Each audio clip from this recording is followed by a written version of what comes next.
before. I attended this Future of the Workforce panel here where I am locally, and something interesting that I heard from one of the employers on this panel was that the younger up-and-comers into the workplace don't have the communication skills that they need to do their job effectively.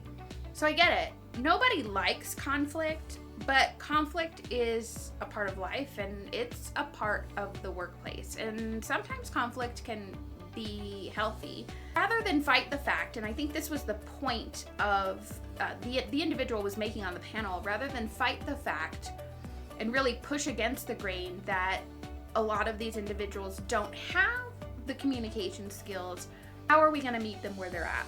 And so yeah, this does require a larger investment into your teams, but it's the result of an evolving workforce. And really, in some ways, is it, or I would pose the question, I guess, is it the cost of doing business today? So being able to navigate conflict respectfully and quickly is really key, and it's really a learned skill, and it's really hard. How do leaders within organizations guide their teams to both manage skills, and how do we help our teams acquire the skills that they need to effectively manage conflict? So I have a couple of thoughts around that. One of the things that we really need to do as leaders is to really promote active listening, which is really difficult today because we have so many distractions. This isn't something that is new to anybody, or that I'm telling somebody something that they don't know. But ironically, we spend nearly 70% of our day communicating in some form, and that's just not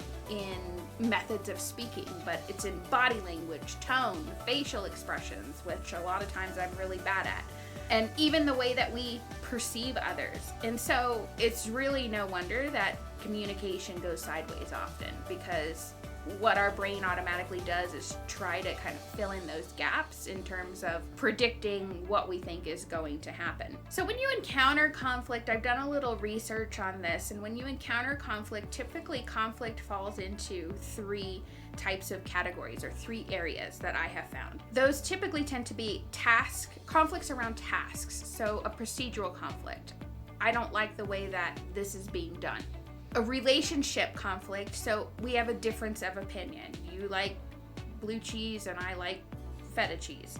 And a difference in value, or values conflict. So we have a difference in identity, or a difference in values that we carry for ourselves. So when we think about conflict, if we can think about where that conflict lies, is it in a relationship, a value, or a task? I feel that can often help us figure out how we're going to resolve that conflict. So understanding where the issue lies, and then from there, you can take some proactive steps to really approach the conflict in a respectable manner. Some ways to reach a resolution around conflict. One of the pieces of advice that really has stuck with me for some reason is by thought leader and author Scott Jeffrey Miller, who has written many books, but one of the books that I really like and often reference is Management Mess to Leadership Success. And he talks about how when someone was giving him a piece of feedback or giving him some information, he would often bite the inside of his lip because he was so in tune to want to respond quickly. So that was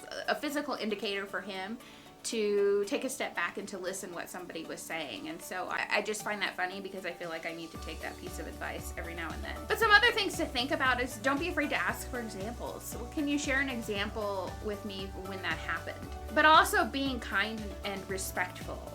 You don't know where someone else is coming from, and you also don't know a lot of times the lens that someone is looking through, or the prior baggage that they're carrying that led them to that particular analysis. And so it's important to have empathy and to remember to put yourself in their shoes, and to just understand, like, hey, they may have a completely different perspective in terms of where they're coming from. And not to be dismissive or to embarrass somebody who's giving you feedback. And so I have a little framework that I have found effective when trying to give feedback, and also when trying to be a more effective listener. Now, I will say it's not foolproof. We're human and we try to do the best that we can do, but this may be a framework that works really well for you. And the first thing to do is to really describe what you observed and to remember that it's based on facts and not feelings, which is something that's really hard to do. But basing it on facts, I observed this happen yesterday. State the behavior. I observed this happening yesterday. This being the behavior. You ate my favorite piece of cheese.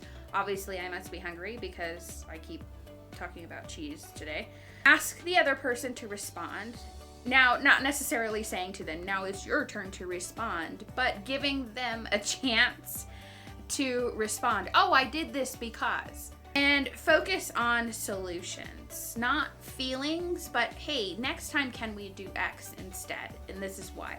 I would love to hear what's worked well for you in terms of resolving conflict on your teams, what maybe hasn't worked so well, and if you try this framework, how did it go? So if you like this content, subscribe to my YouTube channel, and don't forget, you can look for kellytonin.com, and you can find us all over social media and the web.